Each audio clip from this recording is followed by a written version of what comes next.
Dave will run a lot of five-man motion, so you got to make sure you bump cutters and you're physical with the players offensively. This is the guy you like from outside, Max Zegar. Pino Pavlidis for three. Out to Brogna. Felder. That three is good for number 3, Jackson Benigni. Moving and stepping out for three. He better make sure he puts him in a position to stay near his man and contest all shots. Reached over the block. The guy that was blocking him out got the offensive rebound. Benigni open for three. Red hot in the first half. Jackson Benigni has 16 points on 7 out of 9 shooting. Benigni needs help. Zegarowski on the side step. That's 3. Look away pass. Felder with the good look. 3-ball good. Jackson Benigni cannot be stopped. Stolen by Zegarowski. Felder's 3 is good. That win in the NCAA tournament in the 16-1 game against Purdue. That 3 is good, and that's Max Zegarowski. Guarding an area. So give Stonehill credit for finding a man out of the area, finding Emmanuel, keeping them out of the lane. Especially against this team that double teams and does a quick job of stepping up into the lanes. Hard bounce, make a pull-up, or make a play for your teammate. It's an open shot, but it's not a shot that Reynolds typically makes. Benigni, 4-3, at a new career high. Zegarowski hits the 3. He has 16. Down 7, Zegarowski. Down 4. And FDU will win here on the road, have a big homestand coming up. You know, you got to give credit to FDU for what they did, and they beat us tonight. And it was a really good basketball game, I thought, and proud of our group for the effort that they put out there. We've been going through a lot of stuff this season with injuries and a new group, young guys trying to figure out who they are and how to be consistent collegiate players at this level. And we've just kind of been telling our guys and just challenging them, you just got to compete and you got to play with effort, and that's the way to get yourself out of holes, and that's the way to find your way into winning basketball. And I was proud of how we competed today. I thought our guys, they sold out. They left everything they had out on the floor today, and I haven't seen that consistently from this group, whether it's injuries or whatever the case may be. But I was proud of the fight and the compete levels that we had today for 40 minutes. I think what we're trying now as a coach, I think what we now have the ability or hopeful ability is to teach your team, you got to figure out a way to play consistent basketball for 40 minutes. And when the effort is there, it's now the maturity and the execution to put yourselves in position to win the game. And obviously, as I said, you got to give FDU credit for they competed and they played their system longer than we did today. And they played, a brand for 40 minutes, and there were 2 stretches in that game that we let it slip away and kind of gave it away. 22-22 in the first half with 6:40 left, so a tie game. And over the next 3 minutes, the game goes 22-29, a 7-0 run for them. That you're back trying to dig yourself out of a hole, and we just kind of went away from what we were doing. We started getting sloppy with the basketball, jump passes against their pressure, turning it over, just getting away from what we were doing, and then a little too quick shots offensively with allowing them to have the get to the offensive glass. But we found our way. We fought our way back out of that stretch, and then with 9 minutes left in the second half, it was 55-53. So a one-possession game, 2 points right there. And over the next 4 minutes, we go down 13.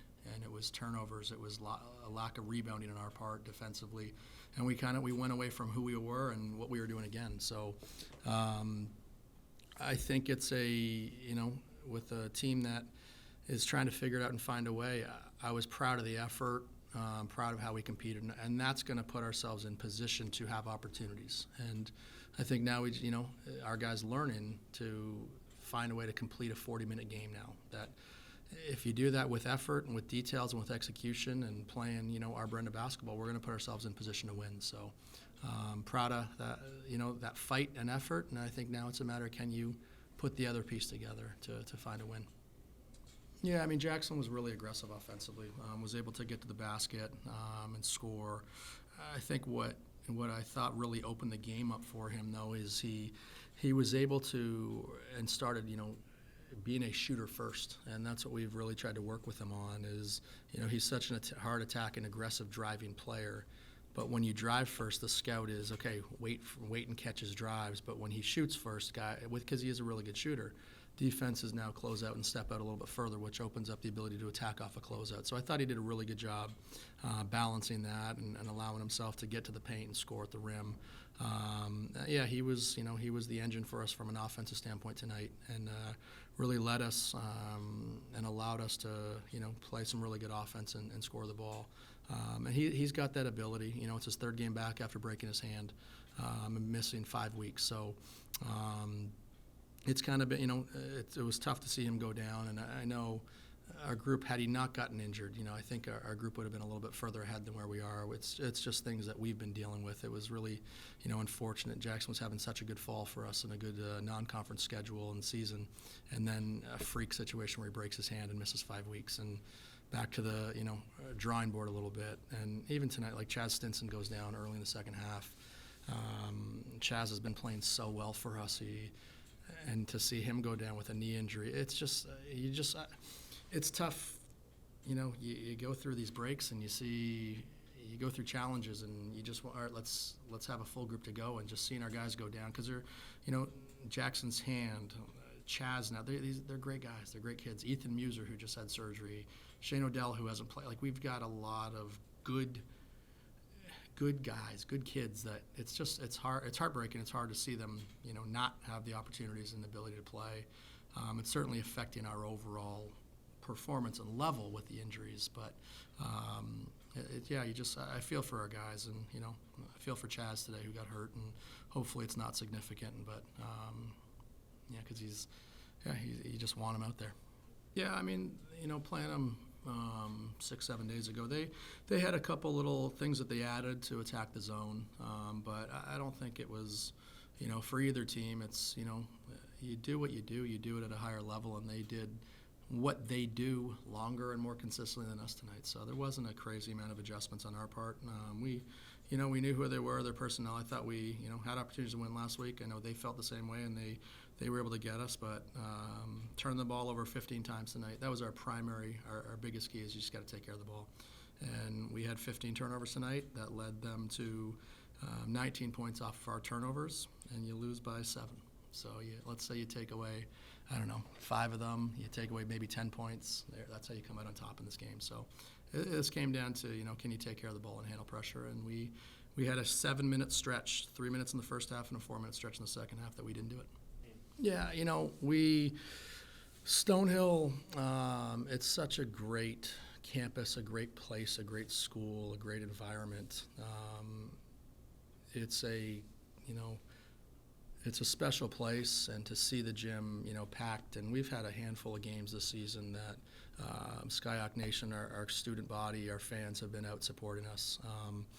And I think it speaks to our administration, Dean O'Keefe, our athletic director, Father John Denning, our president, the people that allowed, us to move up to the Division I level and have this opportunity. And they had the foresight to come up with a plan, and our board of directors to allow it to happen and be part of it, and to now see CBS Sports Network was at Merkert in January for a Division I basketball game. Yeah, it's incredible. It's absolutely exciting.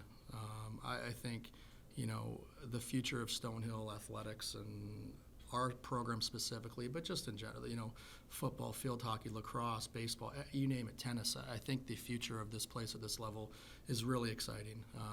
And seeing the gym just packed and our student body engaged and just supporting each other, that allows us to recruit. That allows us to show what Stonehill is and show how special this place is to an audience across the nation, because having CBS Sports here tonight, that would never have been done at the previous level. And I love being, a Division II student athlete. I played it. I was here. I'm an alum. Love the NE10, but now these new opportunities, and to have, ESPN, have Fox Sports, have CBS Sports come to our house and do things here. It's special. It's incredible for the student body, and it's a testament to what, Dean O'Keefe and Father John Denny, our board of directors, had a vision, and here we are, national TV with this opportunity to showcase what and who Stonehill is. It's an amazing environment, an amazing school.